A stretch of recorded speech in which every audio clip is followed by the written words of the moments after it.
Hello, and welcome to another episode of the Joe Rogan Experience Review. For those of you that are new to this podcast, basically what I do is I review episodes of the Rogan podcast per week that I really enjoy. And plan is to bring guests on. I often have guests on that are fans or just were really inspired by specific episodes and want to come on and talk about it. Talk about how it's entertained them, shaped their lives, and really the message here is that Joe Rogan's podcast is not like watching The Tonight Show, okay? Or The Late Show. They're all great, okay? They're all fantastic institutions of television and the rest of it. But they're not inspiring people like Joe's podcast is. That's the facts. It just is doing that.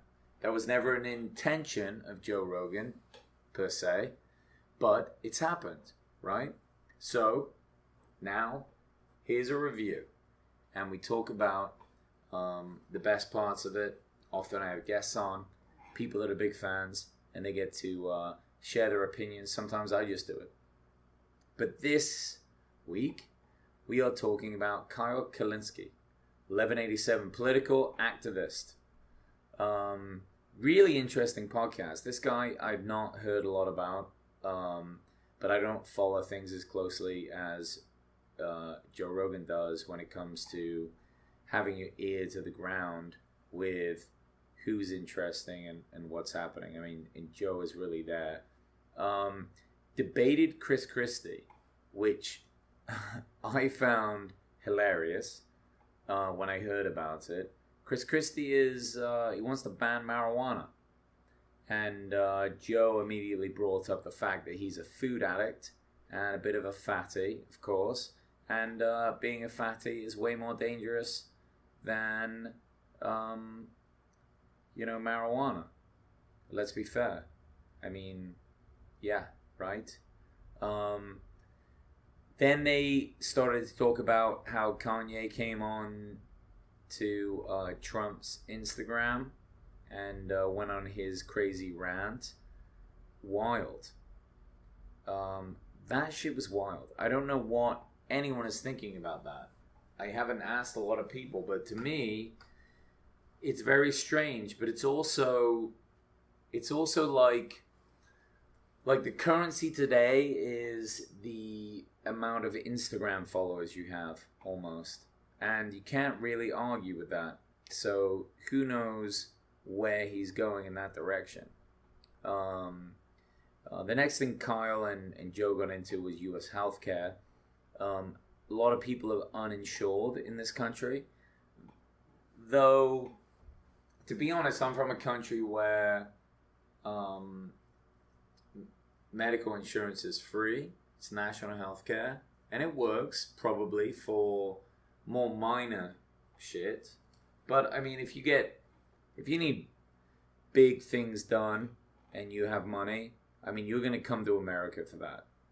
Right? But they did talk about how a lot of Canadians or a lot of Americans go to Canada for medical care. I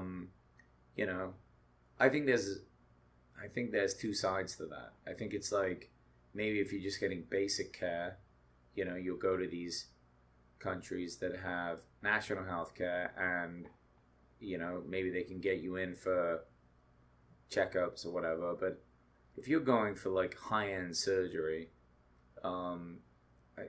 America's probably still where you want to be at. They get into Trump's haircut. He spends way too much on his hair, right? I don't think anyone's going to dispute that. But he also spends a lot of time on it. But he's different. He's our first, celebrity-style politician and president. So, when it comes to keeping his hair nice and those things, he probably finds it pretty valuable. They also talk about Trump's nomination for Supreme Court, Kavanaugh. I don't know. I don't know what you guys are thinking, but he seems he does seem a bit like a liar, bit of a bad judge. He did lie about boofing. That's fair, right? Boofing is not farts. It's sex. I think if you got together with like 5 of your close lawyer friends and you brainstormed on what else boofing could mean, maybe you would have come up with farting, but nobody's believing it, right? And a lot of thought is the reason they thought maybe Kavanaugh could do it is that, he thinks that Trump can pardon himself. And that's a crazy yet powerful position for a Supreme Court judge to take. Trump is also making a lot of money off his deals right now, from what this guy is saying, Kyle Kelinski. He's saying that he's making a lot of money in the Middle East and in Taiwan. He's willing to take a phone call from the Taiwanese president, which upset the Chinese. Seems like that's controversial, but Trump doesn't give a fuck about the Chinese. And then they get onto an important thing that Joe has been bringing up a lot recently, which is how they are, closing accounts, silencing people, talking about the Sandy Hook issue and quieting Alex Jones. That one's a tough one because Sandy Hook is a bullshit thing to say. But at the same time, he's not hurting anyone. Maybe he is. He's upsetting some people real bad. But how many accounts need to be closed? Where is the standard with these accounts?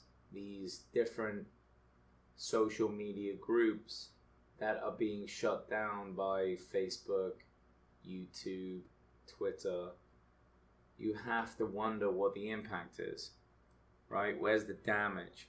How far are they going with this? It's a little scary. And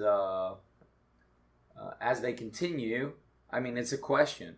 It's like, it's a voice that you guys have when you're listening and you hear these things are gone, because, they do have a right to close down hate groups and groups that incite violence and pain and all the rest of it. Yes, for humanity on any side you need to do that. But when they're not and they just have opinions that people don't like and they're raising issues that are controversial, isn't it important to have a voice? I don't know. You fuckers decide. Think about it. Thank you so much. Thanks for joining in. Peace and love.